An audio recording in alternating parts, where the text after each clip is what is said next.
नमस्कार दोस्तों, इन्फोटॉक्स के बहुत ही फ्रेश एपिसोड में आपका स्वागत है। तो चलिए शुरू करते हैं। आज की दोस्तों सबसे पहली अपडेट निकल कर आ रही है हमारी सभी नॉर्थ ईस्ट स्टेट्स को लेकर, जहां पर जापान जो कि भारत का एक सच्चा मित्र है, वो यूनाइटेड नेशनल डेवलपमेंट प्रोग्राम के साथ मिलकर हमारे सभी नॉर्थ ईस्ट स्टेट में medical generation oxygen plant setup करने पर काम कर रहा है। बेसिकली जैसा कि आप जानती हैं कि जो हमारा नॉर्थ ईस्ट रीजन है उसके साथ पहले से ही बहुत अलग सा व्यवहार होता आया है, जिस कारण वहाँ पर ना तो इंफ्रास्ट्रक्चर बेहतर है और ना ही हेल्थ फैसिलिटीज बेहतर है। एंड इस समय जब वहाँ पर कोरोना पैंडेमिक चल रहा है तो वहाँ पर सिचुएशन और भी बेकार होती जा रही है। एंड इसी को देखते हुए एंड इसको टैकल करने के लिए जापान हमारे यूनाइटेड नेशन डेवलपमेंट प्रोग्राम के साथ मिलकर हमारे सभी नॉर्थ ईस्ट स्टेट्स में pressure swing adoption medical oxygen generation plants को सेटअप कर रहा है, जो त्रिपुरा, मेघालय एंड नागालैंड इस तरह की नॉर्थ ईस्ट स्टेट्स में सेटअप किए जा रहे हैं। एंड दोस्तों इन मेडिकल ऑक्सीजन जनरेशन प्लांट्स को सेटअप करने के लिए हमारी नॉर्थ ईस्ट स्टेट्स में 8 लोकेशन को आइडेंटिफाई किया गया है एंड उन पर वर्क भी स्टार्ट कर दिया गया है। And also in oxygen generation plant के साथ साथ 1300 बेड्स की कैपेसिटी वाले एक हॉस्पिटल को भी तैयार किया गया है, जहां पर कोरोना पेशेंट्स का ट्रीटमेंट किया जाएगा। तो दोस्तों जापान का ये इनिशिएटिव हमारे नॉर्थ ईस्ट स्टेट्स में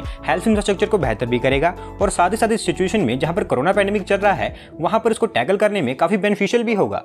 अगली दोस्तों अपडेट निकल कर आ रही है India largest edible oil manufacturer Ruchi Soya Industries Limited की तरफ से, जहां पर रुचि सोया ने अनाउंस किया है कि वो उनके जो प्रोडक्ट रेंज है उनकी कैपेसिटी को इंक्रीज करने के लिए पतंजलि आयुर्वेद की wholly owned subsidiary Patanjali natural biscuits private limited का जो बिस्किट रिलेटेड बिजनेस है उसको उन्होंने फुली एक्वायर कर लिया है। बेसिकली इसके लिए इन दोनों कंपनीज के बीच में बिजनेस ट्रांसफर एग्रीमेंट साइन किया गया है। ये जो एक्विजिशन होने वाला है ये अगले 2 महीने में कंप्लीट किया जाने वाला है। एंड वहीं in consideration Ruchi Soya Industries limited इस एक्विजिशन को 2 ट्रांचेस में कंप्लीट करेगी, जिसमें से फर्स्ट ट्रांच के अकॉर्डिंग 15 करोड़ रुपीस पे किए जाएंगे एंड वही सेकंड ट्रांच के अकॉर्डिंग 41.01 करोड़ रुपीस पे किए जाएंगे। एंड दोस्तों इस एग्रीमेंट के साथ साथ certain other types of agreement भी साइन किए गए हैं, जिसके according manufacturing agreements, transfer of employees, assets, liabilities, licence and permits, इस तरह आप कह सकते हैं कि ये पूरा एक्विजिशन होने वाला है ये रुपीस 60.01 करोड़ रुपीस का होने वाला है।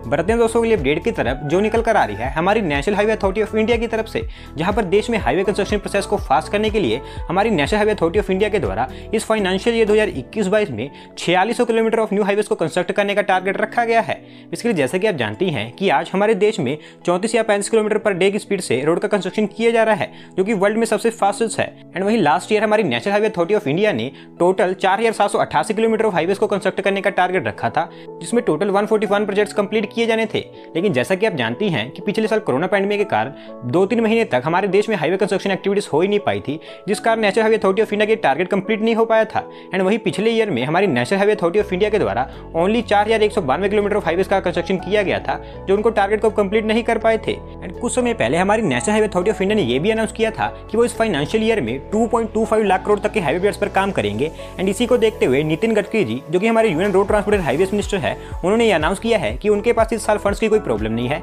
एंड इसी के चलते हुए उनके डिपार्टमेंट ने इस साल 4600 किलोमीटर ऑफ न्यू हाईवेज को कंस्ट्रक्ट करने का टारगेट रखा है। एंड करंटली हमारे देश में जिस स्पीड से कंस्ट्रक्शन किया जा रहा है उस स्पीड को बढ़ाकर 40 किलोमीटर पर डे तक ले जाने का भी टारगेट रखा गया है।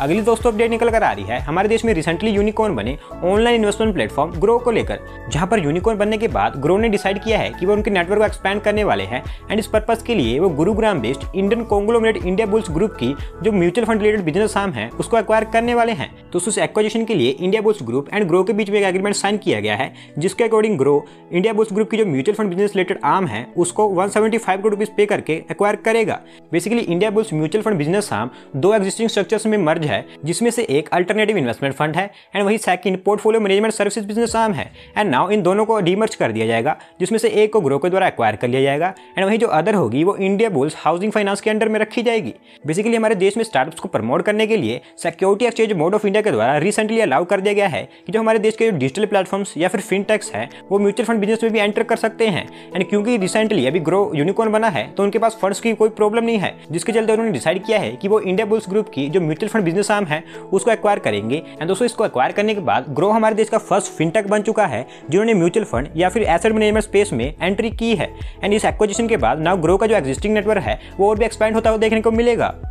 अगली दोस्तों अपडेट निकल कर आ रही है Walmart owned Bangalore based Indian e commerce company Flipkart की तरफ से, जहां पर फ्लिपकार्ट ने डिसाइड किया है कि उनके जो करंट फुलफिलमेंट सेंटर्स की कैपेसिटी है उसको वो अगले 3 महीने के अंदर अंदर more than 8 lakh square feet से ज्यादा और भी इंक्रीज कर देंगे। Basically Flipkart India one of the largest e commerce company है जो इंडियन मार्केट में अपनी अच्छी खासी प्रेजेंस रखती है। एंड करंटली फ्लिपकार्ट उनके नेटवर्क पर 200 कैटेगरीज के अंडर 700 से ज्यादा ग्रोसरी प्रोडक्ट्स को सेल करती है, जो house hold supplies, staples, snacks and beverages, confectionery, personal care इससे रिलेटेड होते करते हैं एंड डेली फ्लिपकार्ट इस ग्रोसरी प्रोडक्ट से रिलेटेड 64,000 ऑर्डर्स को सर्व करता है and now company according day by day उनकी ये डिमांड्स ग्रो होती जा रही है, जिसको देखते हुए वो उनके फुलफिलमेंट सेंटर्स की कैपेसिटी को और इंक्रीज करना चाहते हैं एंड उनके जो ऑर्डर्स के नंबर्स हैं उनको भी और इंक्रीज करना चाहते हैं। एंड इसी को देखते हुए फ्लिपकार्ट उनके 5 न्यू फुलफिलमेंट सेंटर्स को कंस्ट्रक्ट करने वाला है जो मेट्रो सिटीज जैसे कि Mumbai, Calcutta and Delhi in cities में सेटअप किए जाएंगे। दोस्तों अगले 3 महीने के अंदर अंदर ये सभी फुलफिलमेंट सेंटर्स कंस्ट्रक्ट कर दिए जाएंगे and in new fulfilment centres के बन जाने के बाद जो फ्लिपकार्ट की ऑर्डर्स कैपेसिटी है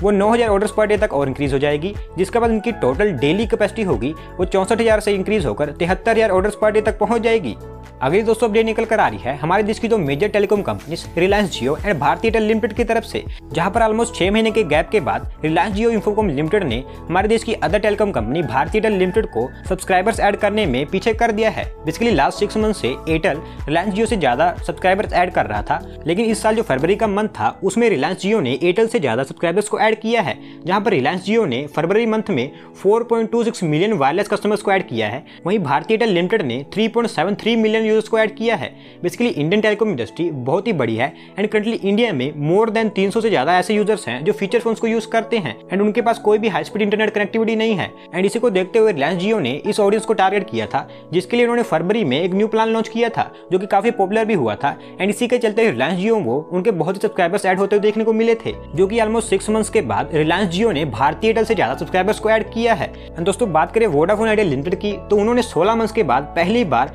6,52,625 सब्सक्राइबर्स को और ऐड किया है and currently according to Telecom Regulatory Authority of India currently Reliance Jio के पास 415 मिलियन यूजर्स हैं, वहीं भारती एयरटेल लिमिटेड के पास 348.33 मिलियन यूजर्स हैं एंड वहीं वोडाफोन आइडिया लिमिटेड के पास 282.62 मिलियन यूजर्स हैं। बढ़ते हैं दोस्तों अगले अपडेट की तरफ जो निकल कर आ रही है गुजरात स्टेट में रेन्यूएबल एनर्जी सेक्टर से रिलेटेड इन्वेस्टमेंट को लेकर, जहां पर कुछ रिपोर्ट्स के अकॉर्डिंग गुजरात स्टेट ने फिर से विंड पावर एनर्जी कैपेसिटी में फाइनेंशियल ईयर 2020-21 में टॉप कर दिखाया है एंड लास्ट ईयर सबसे ज्यादा गुजरात स्टेट ने विंड पावर को उनकी स्टेट में ऐड किया है। बेसिकली जैसा कि आप जानती हैं कि Indian industry and house holds की एनर्जी डिमांड बहुत ही तेजी से ग्रो होती जा रही है एंड इसी के चलते हमारी गवर्नमेंट बहुत सारे रेन्यूएबल एनर्जी प्रोजेक्ट्स पर काम कर रही है। एंड आपकी जानकारी के लिए बता दूं कि गुजरात हमारे देश की मोस्ट प्रेफर्ड डेस्टिनेशन है सोलर प्लांट से रिलेटेड इन्वेस्टमेंट्स के लिए एंड गुजरात स्टेट की इसी खासियत के कारण लास्ट ईयर गुजरात स्टेट में 1020.3 मेगावाट के विंड पावर प्लांट्स को इंस्टॉल एंड कमीशन किया गया है, जो कि अप्रैल 2020 से मार्च 2021 तक है। एंड इसके अकॉर्डिंग गुजरात स्टेट ने लास्ट फाइनेंशियल ईयर में इंडिया के किसी भी और स्टेट के मुकाबले सबसे ज्यादा विंड पावर एनर्जी को उनकी स्टेट में ऐड किया है। बेसिकली लास्ट ईयर इंडिया में 1503.3 मेगावाट की जो विंड पावर प्लांट्स हैं उनको ऐड किया गया है, जिसमें से गुजरात स्टेट के द्वारा 1020.3 मेगावाट अकेले ही ऐड कर लिया गया है, जो कि पूरी कंट्री में इंस्टॉल किए गए विंड पावर प्लांट्स का 68% है। एंड वहीं इसके बाद तमिलनाडु स्टेट ने 303.7 मेगावाट एंड वहीं कर्नाटक स्टेट ने 148 मेगावाट तक के विंड पावर प्लांट्स को लास्ट फाइनेंशियल ईयर में उनकी स्टेट में ऐड किया है। एंड नाउ इसी एडिशन के कारण गुजरात स्टेट करंटली हमारे देश का second most wind power generation capacity वाला स्टेट है, जहां पहले नंबर पर हमारे देश की साउथर्न स्टेट तमिलनाडु आती है। आज की दोस्तों लास्ट अपडेट निकल कर आ रही है हमारी दोस्त साउथ स्टेट्स में under construction Bangalore Chennai expressway को लेकर, जहां पर केसीसी बिल्डकॉन लिमिटेड के द्वारा बेंगलोर चेन्नई एक्सप्रेसवे के फेज 3 के पैकेज 2 के अंडर में जियो टेक्निकल वर्क स्टार्ट कर दिया गया है। Basically national highway authority of India ने कुछ समय पहले इस फेज 3 के अंतर्गत पैकेज 2 के कंस्ट्रक्शन के लिए बिड इन्वाइट की थी, जिसमें केसीसी बिल्डकॉन लिमिटेड को सबसे लोएस्ट बिडर सेलेक्ट किया गया था एंड उसके बाद उनको कॉन्ट्रैक्ट भी दे दिया गया था, जिसके चलते अब इन्होंने बेंगलोर चेन्नई एक्सप्रेसवे के फेज 3 के पैकेज 2 के अंडर यहाँ पर कंस्ट्रक्शन स्टार्ट कर दिया है। तो दोस्तों आज की वीडियो में बस इतना ही। अगर आप अपनी तरफ से अपडेट सबमिट करना चाहते हैं तो डिस्क्रिप्शन में दिए गए लिंक पर क्लिक करके सबमिट कर सकते हैं। और अगर आज की वीडियो पसंद आई हो तो वीडियो को लाइक करें, चैनल को सब्सक्राइब करें। धन्यवाद आपका वीडियो को देखने के लिए।